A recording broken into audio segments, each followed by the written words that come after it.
Մեր այսօրվա հյուրի կարիքը ունեն շատերը։ Օրինակ նրանք, ովքեր աղբը թափում են փողոցում, կամ նրանք, ովքեր իրենց մեքենայից բարձր անճաշակ երաժշտություն են թելադրում փողոցում քայլող մարդկանց։ Մի խոսքով այս ցանկը կարելի է երկար շարունակել, ես ուղղակի ասեմ, որ մեր այսօրվա հյուրն է ուղեղը։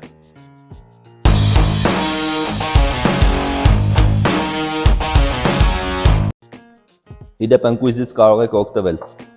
Սեն ուղեղին լավ է։ Ինչու եք դուք քննության ժամանակ անջատվում։ Հաշեք էլի մարդկանց։ Ասում են մեդուզաները չունեն ուղեղ,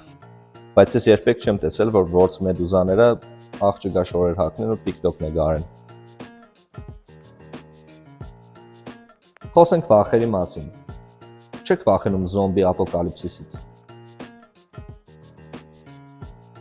Մարդը կարող է օգտագործել իր ուղեղի մաքսիմում 10%-ը, մնացած 90%-ը սաճկավատ են լինում։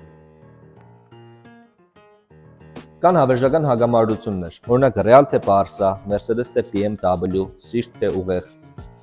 Եկեք կոմենտներում հասկանանք, թե ում կողմնակիցներն են ավելի շատ։ Դե իսկ հետերում հավաքյալի պոդքասթներ։ Կհանդիպենք։